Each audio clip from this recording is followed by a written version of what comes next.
नमस्कार विद्यार्थी मित्रांनो, असिस्टंट प्रोफेसर निलेश भाग्यवंत या आपल्या YouTube चॅनलमध्ये आपलं स्वागत आहे. तर बघा विद्यार्थी मित्रांनो, या व्हिडिओच्या माध्यमातून आपण आज जे काही बिझनेसच्या ऑब्जेक्टिव्हज असतात, व्यवसायाचे जे काही उद्दिष्टे असतात, ते उद्दिष्टे आपण या व्हिडिओच्या माध्यमातून शिकणार आहोत.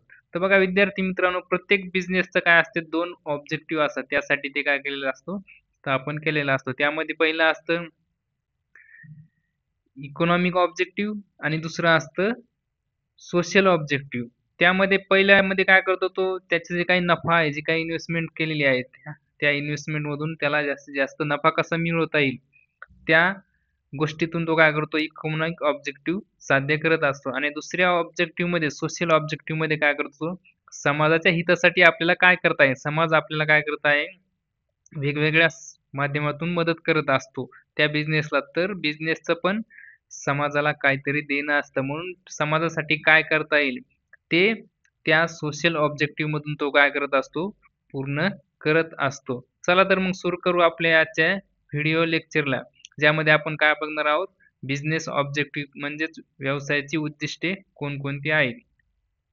तर त्यामध्ये बघा पहिलं आहे इकॉनॉमिक ऑब्जेक्टिव्ह. बघा प्रत्येक बिझनेसचं काय असतं, आर्थिक उद्दिष्टे असतं. त्यासाठी ते काय केलेलं असतो, स्थापन केलेला असतो. जर आपण इन्व्हेस्टमेंट करत असतो, जर आपण एखाद्या व्यवसायामध्ये पैसे गुंतवत आहेत, तर त्यामधून आपल्याला काहीतरी रिटर्न मिळाला पाहिजे. काहीतरी पैसे नफ्याच्या स्वरूपामध्ये आपल्याला मिळाले पाहिजे. त्यासाठी आपण बिझनेस सुरू करत असतो. तर त्यासाठी इकॉनॉमिक ऑब्जेक्टिव्ह कोणकोणते असतील ते आपल्याला या व्हिडिओमध्ये पाहणं गरजेचं आहे. त्यामध्ये आहे पहिलं अर्निंग प्रॉफिट. पहिलं इकॉनॉमिक ऑब्जेक्टिव्ह काय असणार, की नफा कमवायचा आहे. प्रत्येक बिझनेस काय करत असतो, त्या व्यवसायामध्ये पैसे गुंतवत असतो व्यावसायिक. कशासाठी, की त्याला काहीतरी पैसे कमवण्यासाठी मिळावं, काहीतरी नफा त्याला प्रॉफिट व्हावा, त्यासाठी काय करत असतो, इन्व्हेस्टमेंट करत असतो. आणि प्रॉफिट कशासाठी गरजेचा असतो, profit is required to survival of the business and for its growth. आणि जर प्रॉफिट जर झाला नसेल, तर तो बिझनेस काय होतो, त्या मार्केटमध्ये सर्व्हाइव्ह होत नाही, स्थिर राहत नाही, टिकून राहत नाही. आणि त्याची जर ग्रोथ व्हायची असेल, त्याला जर जास्तीत जास्त त्याचा वाढ करायचा आहे, विकास करायचा असेल, टिकून राहायचं असेल, त्यासाठी नफा असणं गरजेचं आहे. तर त्यामध्ये पहिलं ऑब्जेक्टिव्ह काय असणार त्या बिझनेसचं, अर्निंग प्रॉफिट, नफा कमवणे हे इकॉनॉमिक ऑब्जेक्टिव्ह असणार. त्यानंतर आहे दुसरं objective searching for new customers. नवीन ग्राहकांचा काय करायचा, शोध घ्यायचा आहे. आता कशासाठी नवीन ग्राहकांचा शोध घ्यायचा आहे, आपल्याला जास्तीत जास्त प्रोडक्शन करायचं आहे, जास्तीत जास्त आपली डिमांड वाढली पाहिजे, जास्तीत जास्त जर आपण विक्री केली तर जास्तीत जास्त नफा होईल. त्यासाठी आपल्याला नवीन ग्राहकांचा शोध घेणं गरजेचं असतं. जे काही आपले एक्झिस्टिंग कस्टमर्स आहेत, जुने जे काही ग्राहक आहेत, ते तर टिकूनच ठेवायचे. आणि त्याच्या पलीकडे जाऊन आपल्याला नवीन कस्टमरचा पण काय करावं लागतं, शोध घ्यावा लागतो. नवीन कस्टमर अट्रॅक्ट करावे लागतात. मग कशाच्या सहाय्याने करतो आपण? जाहिरात देणं, ॲडव्हर्टाइजमेंट, मार्केटिंग करणं, डिस्काउंट देणं, सेल्स प्रमोशन्स, अशा वेगवेगळ्या मार्केटिंगच्या काय स्कीम्स आहेत, ज्याच्या सहाय्याने काय करतो तो आपण नवीन कस्टमरचा शोध घेऊन त्याला अट्रॅक्ट करण्याचं प्रयत्न करत असतो. हे एक काय त्याचं इकॉनॉमिक ऑब्जेक्टिव्ह आहे. त्यानंतर आहे तिसरं बघा, इनोव्हेशन्स. आता नाविन्य असणं व्यवसायामध्ये काय गरजेचं असतं. त्यासाठी पण हे बिझनेसचा ऑब्जेक्टिव्ह आहे. जर त्या बिझनेसमध्ये इनोव्हेशन नाही आलं, बघा आपण कोणतीही वस्तू वापरत असतो, ती जर जुनी झाली, आपल्याला तिचा कंटाळा येत असतो, तर आपल्याला नवीन वस्तू मार्केटमध्ये तिच्याच सारखी दुसरी नवीन वस्तू आली, तर आपण तिचा शोध घेत असतो. त्यासाठी त्या बिझनेसमध्ये कस्टमर वाढवण्यासाठी, डिमांड वाढवण्यासाठी, त्याची ग्रोथ होण्यासाठी, जास्तीत जास्त नफा करण्यासाठी त्या वस्तूमध्ये काहीतरी आपल्याला चेंजेस करावे लागतात. त्याचे फीचर्स बदलावे लागतात. त्याची डिझाइन असेल, लेबल असेल, कलर असेल, ह्या सगळ्यासाठी पैशाची आवश्यकता असते. रिसर्च अँड डेव्हलपमेंट करणं गरजेचं असतं. ते कधी शक्य होईल, ज्यावेळेस आपल्याला जास्तीत जास्त नफा होईल, तर इनोव्हेशन करणं शक्य होईल. तर हे पण काय इनोव्हेशन करणं, हे पण काय ते बिझनेसचं इकॉनॉमिक ऑब्जेक्टिव्ह आहे. यामध्ये आपल्याला इन्व्हेस्टमेंट करावी लागते.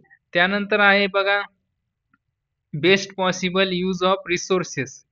आता जे काही संसाधनं आहेत बिझनेसचे, त्या सगळ्या संसाधनांचा काय करायचा आहे, कार्यक्षमपणे वापर करायचा, म्हणजे मिनिमम वेस्टेज करता मॅक्झिमम काय करायचं त्यांच्यापासून आपल्याला प्रॉफिट कमवून घ्यायचा. जे काही मेन असेल, मनी असेल, मशीन्स किंवा मटेरियल असेल, या सगळ्यांचा कार्यक्षमपणे वापर करायचा without maximum and should not be wasted. जे काय रिसोर्सेस आहेत, आपले मटेरियल असेल, रॉ मटेरियल आहे, व्यक्ती आहेत, जे काय आपले एम्प्लॉय आहे, ते सगळ्यांचं काय करायचं, वेस्टेज न करता योग्य कार्यक्षमपणे वापर करणे, हे काय इकॉनॉमिक ऑब्जेक्टिव्ह आहे. त्यानंतर बघा दुसरं आहे सोशल ऑब्जेक्टिव्ह. आता जे काही इकॉनॉमिक ऑब्जेक्टिव्ह आपले फुलफिल झाले, बिझनेसनं काय केलं, प्रॉफिट कमवला, इनोव्हेशन केलं, मार्केटिंग केली, जे काही पैशाशी स्वरूपाशी संबंधित जे काही ऑब्जेक्टिव्ह आहेत ते पूर्ण केल्यानंतर समाजाच्या हितासाठी त्या बिझनेसला काहीतरी करावे लागते. त्यासाठी त्याला सोशल ऑब्जेक्टिव्ह पूर्ण करावे लागतात. त्यामध्ये आहेत बघा, पहिलं सोशल ऑब्जेक्टिव्ह आहे सप्लाइंग क्वालिटी प्रोडक्ट्स. आता दर्जेदार उत्पादनांचा पुरवठा करणं, हे पण कशामध्ये येते, सोशल ऑब्जेक्टिव्ह मध्ये येते. जर आपण योग्य क्वालिटीची वस्तू जर सप्लाय केली बिझनेस मधून कोणाला, कस्टमरला, तर कस्टमर काय करणार, त्या वस्तूचा यूज करणार.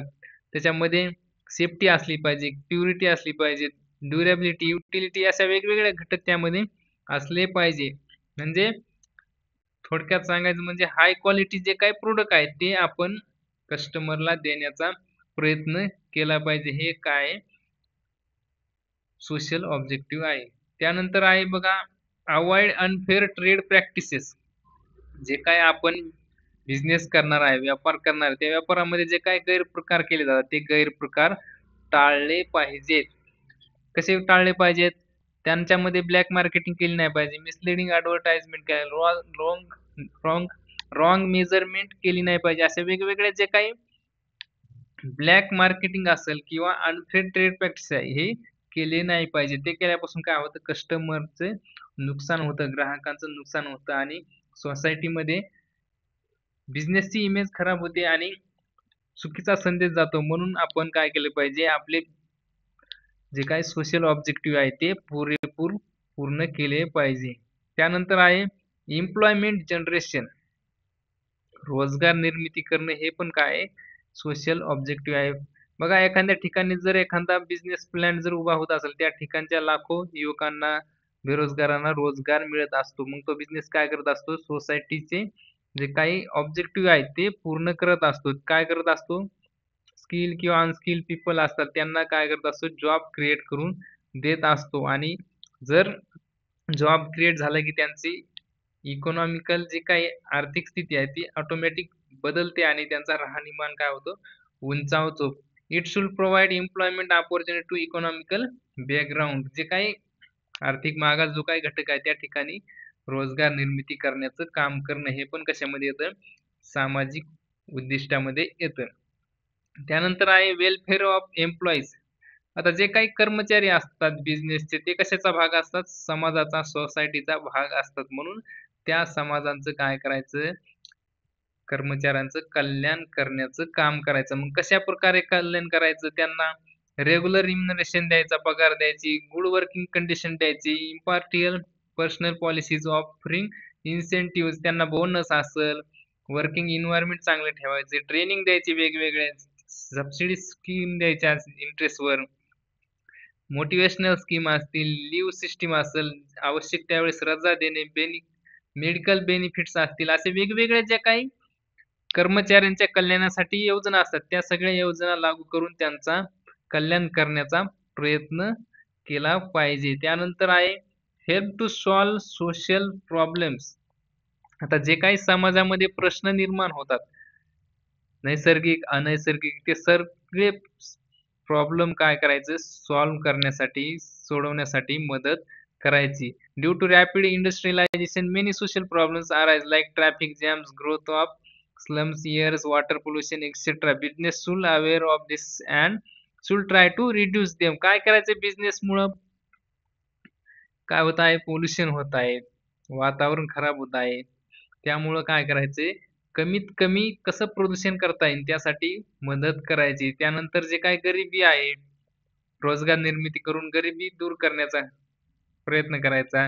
जी काही असमानता आहे, इनइक्वालिटी आहे, ते दूर करण्याचा प्रयत्न करा. डिस्क्रिमिनेशन दूर करण्याचा प्रयत्न असेल, हेल्थ केअर असेल, वेगवेगळ्या योजना लागू करून समाजामधील जे काही प्रॉब्लेम निर्माण झाले, ते प्रॉब्लेम सॉल्व्ह करण्याचा प्रयत्न केला पाहिजे. हे पण कशामध्ये येते? सोशल ऑब्जेक्टिव्हमध्ये येत आहे. त्यानंतर आहे contributing to the welfare of the society. आता समाजाच्या कल्याणासाठी काय करायचंय? सहभाग नोंदवायचा. आता समाजाचं कल्याण कसं करायचं? वेगवेगळ्या योजना लागू करायच्या. जसं की आत्मनिर्भर भारत आहे, स्किल इंडिया मिशन आहे, स्वच्छ भारत आहे, बेटी बचाओ बेटी पढाओ, श्रमजयते योजना आहे, कॉन्ट्रिब्युटिंग इन पीएम केअर्स फंड, असे जे काही शासनाच्या योजना आहेत, त्या योजनामध्ये काय करायचं? फंड द्यायचा, स्कॉलरशिप द्यायची, एज्युकेशनसाठी, सोसायटीसाठी डोनेशन द्यायचं. जे काही नॅचरल प्रश्न निर्माण होतात, जे काही नैसर्गिक अनैसर्गिक प्रश्न निर्माण होतात, त्यासाठी काय करायचा? त्यांची मदत करण्यासाठी, त्यांचं कल्याण करण्यासाठी सहभाग त्या बिझनेसनं नोंदवायचा. हे पण कशामध्ये येतंय? सोशल ऑब्जेक्टिव्हमध्ये येतं. तर बघा विद्यार्थी मित्रांनो, अशा प्रकारे आपण बिझनेसचे ऑब्जेक्टिव्ह काय आहेत, ते आपण पाहिलेले आहेत. जे काही इकॉनॉमिक ऑब्जेक्टिव्ह आहेत आणि सोशल ऑब्जेक्टिव्ह कोणकोणते आहेत, ते आपण या व्हिडिओच्या माध्यमातून पाहिलेलं आहे. जर आवडला असेल व्हिडिओ तर लाईक करा, तुमच्या विद्यार्थी मित्रांना शेअर करा आणि आपल्या असिस्टंट प्रोफेसर निलेश भाग्यवंत या YouTube चॅनलला सबस्क्राईब करा. धन्यवाद.